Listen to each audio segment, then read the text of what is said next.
Hello, guys. Okay, seriously, as promised, I just keep coming back for more this week. Lots of different reasons, but I'm having tons of downloads after spending some time in Sedona doing some real deep transformational work. And I wanted to share something with you that's super off topic for me. And something I normally do not talk about, which is my personal relationship and my marriage. So I wanted to talk about this because there's some things that have been coming up with not only a couple of my girlfriends, but also a few of my clients. And I thought maybe if it's coming up for them, it might be coming up for you. And it's actually coming up in my home. Woo! A little uncomfortable to talk about. So let's get started. Okay, this is going to be, I want you to settle in for this. I'm going to talk to you for about 8 minutes. I know our attention span's tiny, but you can do it because it's worth it.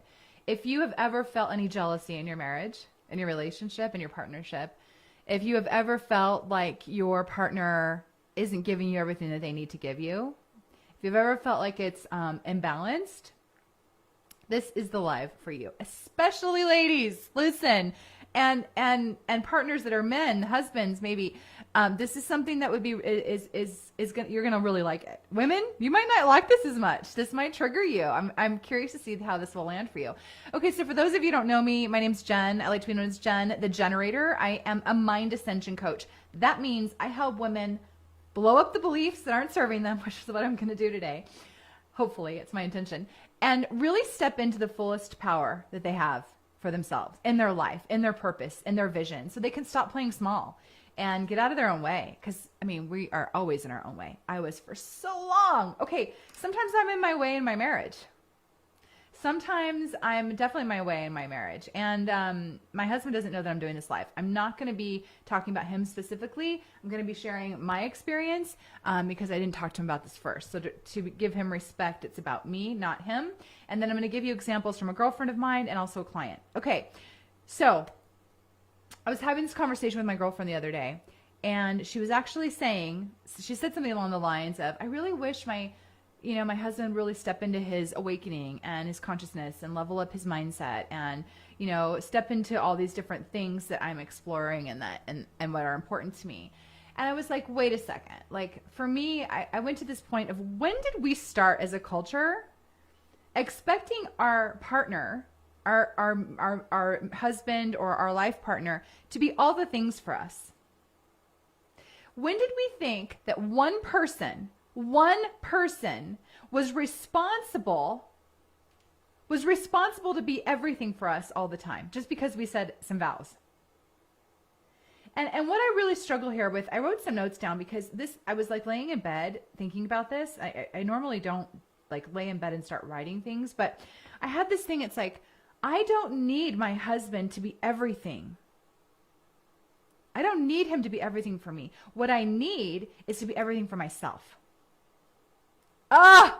Ladies, hear me. You do not need your partner to be everything for you. They don't need to be the person that you go to talk about the gossip that's going on at the gym. They don't need to be the person that you're talking to about your hormonal issues. They don't need to be the person that you're talking to about the vagina monologues that you just watched.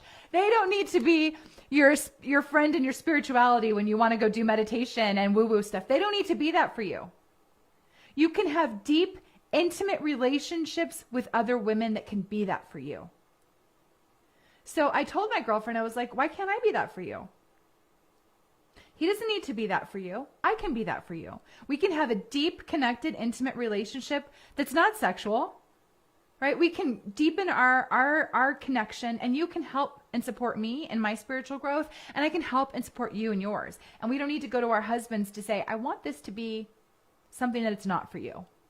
You need to support me here. You need to listen to me gripe and complain about how I got a bad haircut. You need to listen to me talk about how I'm just so sick of the women and the PTA complaining and not doing what I want. We don't need that from our husbands. Listen, ladies, they don't want that from you. They love you, but you can have other people in your life support you in other ways that are intimate and connected. So we can stop putting the responsibility on our significant others, because that will deteriorate a marriage, and putting those expectations on a person that they're not meant to carry faster than anything. And it will cause resentment for you. And the resentment will come in all different ways. And I'm just speaking for me. when I finally flip the script that my husband does not need to be everything for me, I get to be everything and create everything I need for myself. And if that means going out and creating deep, intimate relationships with other women and a tribe and a community, that's what I get to do. He's not responsible for that. That doesn't get to be weighed on him. I don't get to put that on him. I don't get to project that on him. And if you're currently doing that in your relationship and you're wondering why you have so much resentment, you don't feel attracted to your partner, and you're over there with your hands crossed, harboring everything he does, judging, that's why. It's likely not him. Maybe it is. I don't know. But it's likely what's going on with you. I know. It's so hard to see it that way. It's so hard to be completely responsible and take 100% responsibility for these things. But when you do, it's like freedom. It's freedom for him. It's freedom for you. And your marriage will explode. Your partnership will explode. You guys will have an incredible reconnection in the bedroom and your adventure in life when you don't put those expectations on each other. So I just wanted to go on a little rant here about that, okay? Because I've been seeing it show up. Why can't he be that for me? Why can't she do this for me? Why can't he just hold space for me in this way? That's not his job. It's your job. It's your job to create areas of your life where you need support. And that's part of tapping into that divine feminine, right? Because men and women are so different. Stop trying to make men like women, ladies. They're not meant to be, right? They're creatures of habit. They operate at a different level than we do. They're different. And that's beautiful. That duality is what we need. That polarization between the sexes is what creates the chemistry and that fire, right? I don't want my husband to talk to me about some of the things I talk to my girlfriends about. No, I thought I did, but I don't. I want him to be the man. I like that masculine energy from him. I want it. It lights me up, right? And when I disempower him in that way, and I disempower myself, we end up in resentment, and that sucks. Totally sucks, right? So yeah, a little vulnerable share today because I noticed myself starting to project on my husband recently, and I'm like, what am I doing? What am I doing? Everything I need is inside of me, and I can create it. I can create it in community with women. I can create it in other ways. Okay, so this is the second part of this, and this is where it's going to get super, super triggery. Are you ready to be triggered? You might be, you might not be. Okay, I want to share with you what happened to me in a grocery store yesterday. Oh my gosh. And then how I remembered what my husband said to me like 3 days ago. It was crazy. You guys, I'm not joking. I was standing in this long line at Albertsons in Haley, Idaho, which is typical because there's like one big supermarket and it's like everybody from all over comes there. It's crazy. So there's always this obscene line. And I swear it was like this woman had walked off the set of Sports Illustrated magazine. She was like 28. It was like she just transported herself.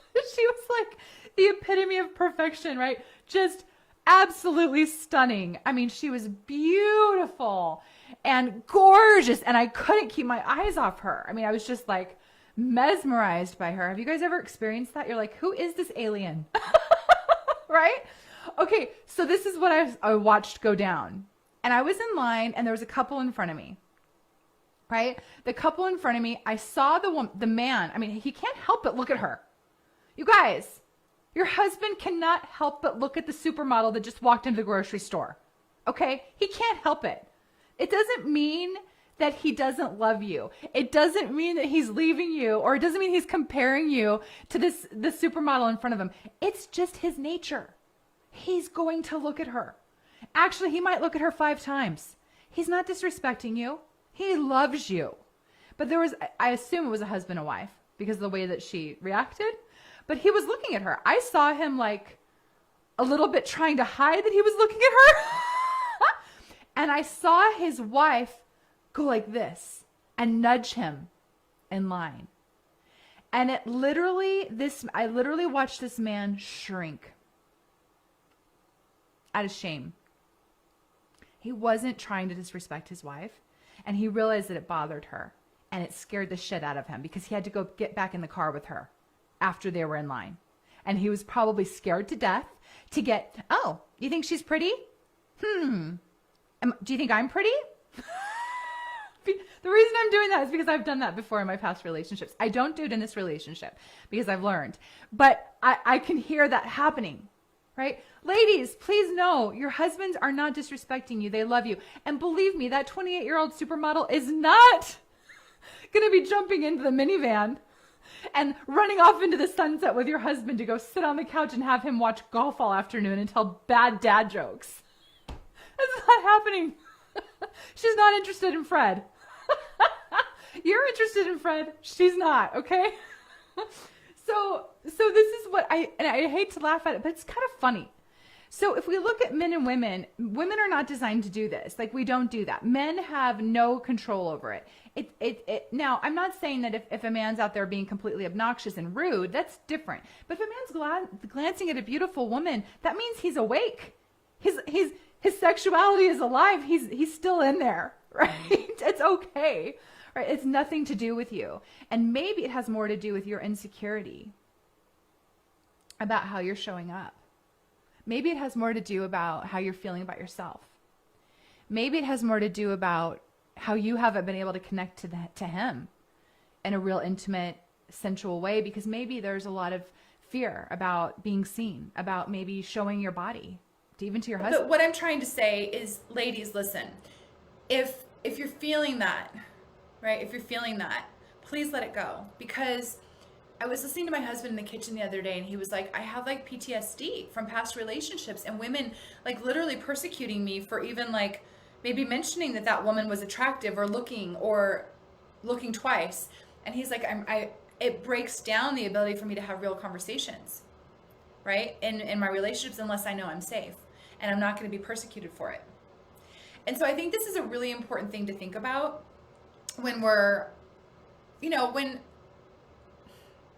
we're trying to navigate this in our lives. And I know that, in your marriage, if you're feeling some of these breakdowns, like you're feeling a disconnect from your sensuality, your divine feminine, maybe you're still hiding yourself. Maybe you're covering yourself and running quickly to the closet to get dressed so that your husband won't see you naked out of the shower.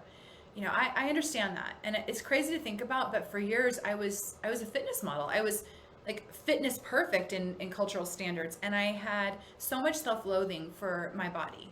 I didn't even accept it then, and I spent so much time battling my body instead of accepting it and knowing that it deserves desire, it deserves pleasure, it deserves to be engaged and indulged in my desires and pleasure. And when I finally stepped into that and started to love myself and my body, some of those insecurities and the things that maybe used to trigger me in past relationships don't trigger me now, because I'm confident in my own sensuality, my own sexuality, my own desire and pleasure. And these are some of the things that are really important to women's turning up the volume on their life, turning up their volume so they can turn themselves on and turn themselves up. And it's part of it. It's part of our energy. And if you're suppressing that for some reason, I want to ask you to wake up to it.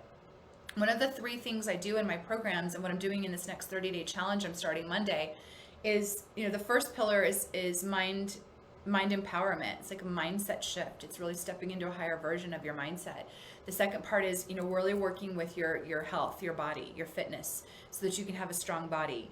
The third part is the divine feminine, is stepping into that sensuality that we lost, that we've had shame for, that we've suppressed and been oppressed around.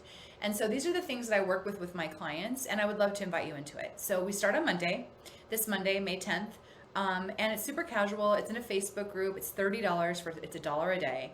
And it will challenge you. And I'm daring you to ascend into the highest version of yourself in all of these areas. So if you're looking for a challenge, it won't be easy. It'll be simple, but it won't be easy. I'm giving you 3 levels. The first level is I dare you. The second level is I double dare you. You'll have a little bit more things on your to kind of work through. And the third is for people that maybe have already done some mindset work, maybe you're already at a higher level of fitness, but really want to like step into that even more. So any level can join, and I give you all of my workouts, some of my nutrition, my divine feminine work that I do with my clients, and my mindset work. So I'd love for you to join.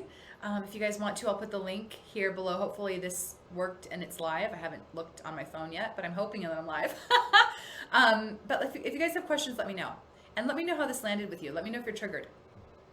I'd love to know. Okay, bye guys.